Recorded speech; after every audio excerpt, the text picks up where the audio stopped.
all over the world. And he's happy to see us, his family. Medyo matagal po kayo ngayon. Meron pong mga situation sa loob na beyond our control. Doon lang siya sa loob ng mga ano. But we're happy that they gave us extra time to make up for the time we lost for some things that happened inside, yes. VP, this is the first time na kompleto kayo, si Ms. Hanelet, si Kitty, kayo po. How has this uplifted the spirit of your father? Well, I believe he's happy because Kitty and I were there, and then we talked about her boyfriend.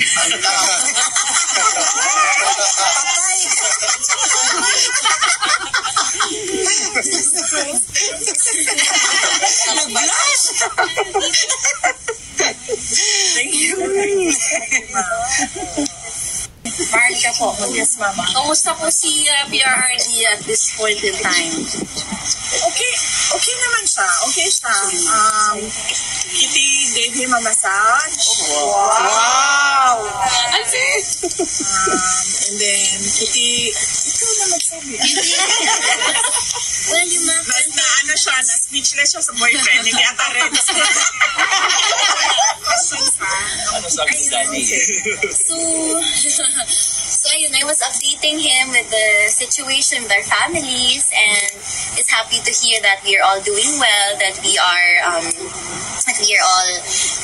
okay, that we are continuing to pray for him. And ayun, mga positive things lang. We are telling him things that will uplift his spirit and things that will give him strength while he is inside. Nice. So, advice pa siya sa'yo? Secret mo. May mga bilin siya. Boyfriend. May mga bilin siya, pero sa sunod na. Secret mo lang. VP, may balak po ba kayo mag-file ng request for hearing on procedural matters prior to the September 23 confirmation of hearing? This is something Confirmation that charges. yes. Sa legal side, you need to talk to Nicholas Kaufman. So he's the only person that can talk about what they will do with regard to matters inside the ICC. How are you, VP? Pagyapon. Okay lang. Not a problem. I'm just waiting for one more document, and then tapos na yung trabaho ko dito. But personally, I'm okay. Are you going back to the Philippines after that? Yes, opo. Oo. Yan na lang yung inaantay, yung document na yan. Tapos pwede na akong umuwi.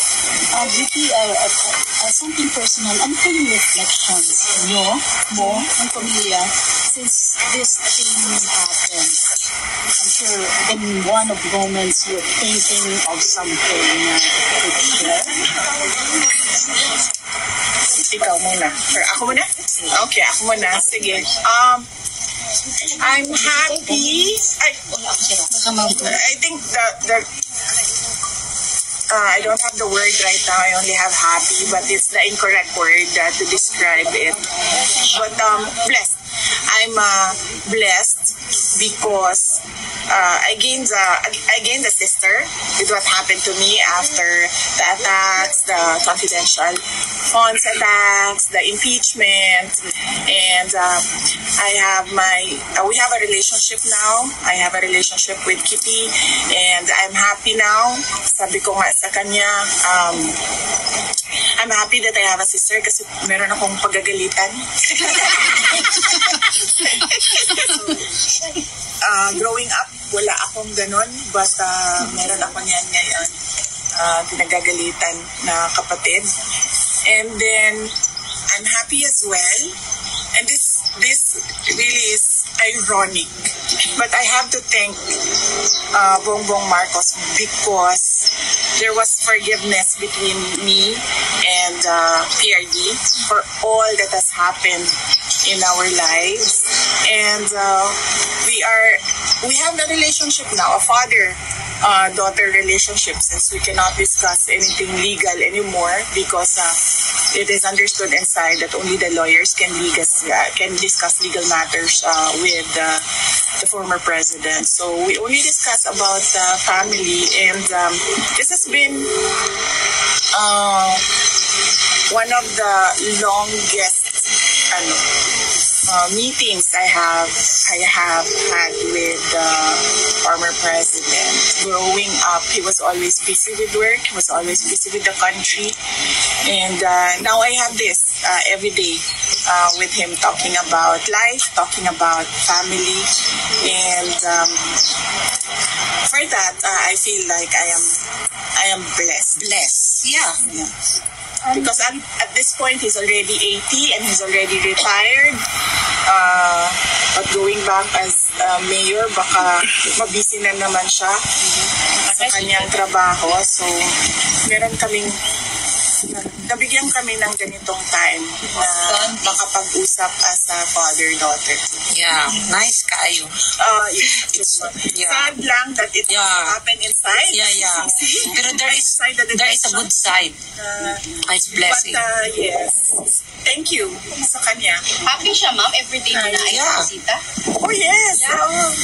He is really happy to see us. As I have told him, that the family has never been more united, not just with us siblings, but with everyone else in the family. So, he's happy to hear that. And not just us, sa mga supporters. Yes.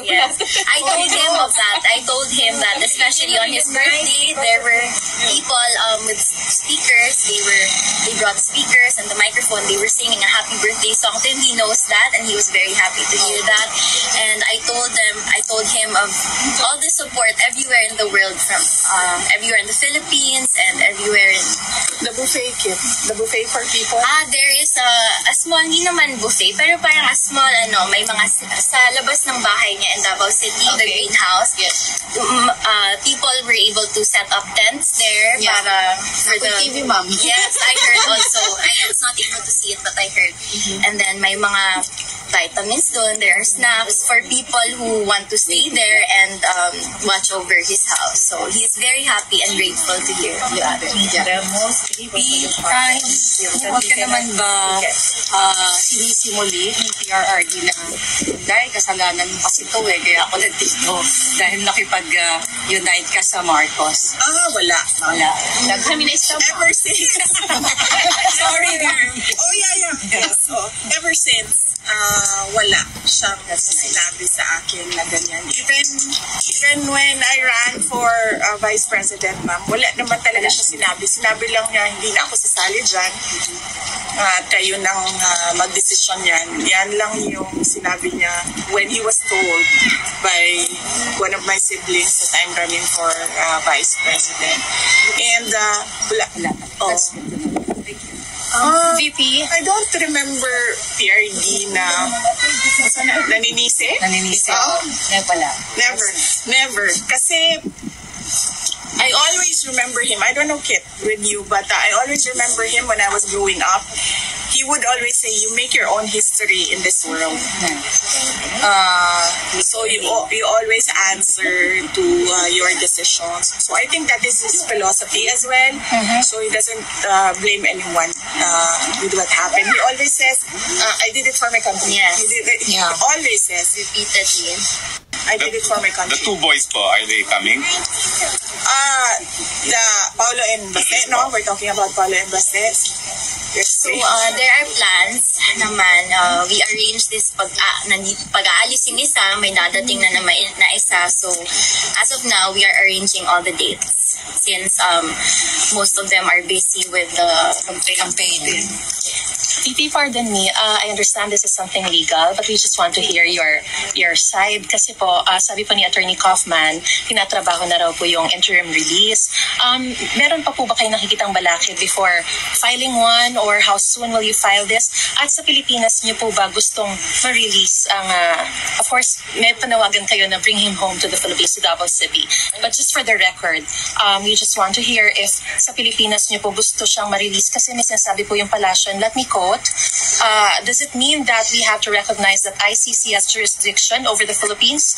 I believe the family of the former President Duterte is asking and praying from the Supreme Court that the government should not cooperate with the ICC. So it means that if we will not cooperate with the ICC, even that prayer or even that manifestation of the ICC will not take cognizance of that regarding or relating to the request to have him released in the Philippines? With regard to the interim release, no, I do not know really, truly, honestly, I do not know what the steps are the lawyers are doing with regard to the interim release. But as I told you before, I fear for his life in the Philippines. But we follow what the client wants, what the President Duterte wants, and he wants to go home. Philippines. Yes, and everyone wants him to go home to the Philippines, and the Buenos want him to go because they will be his mayor. Yes.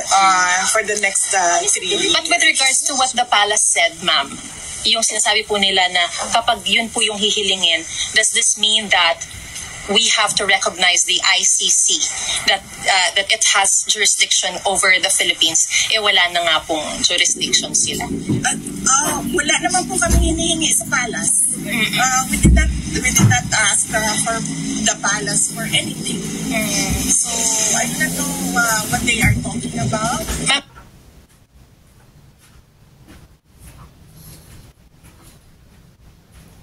I think the context po is kapag inirelease sa Pilipinas ang isang detainee, kailangan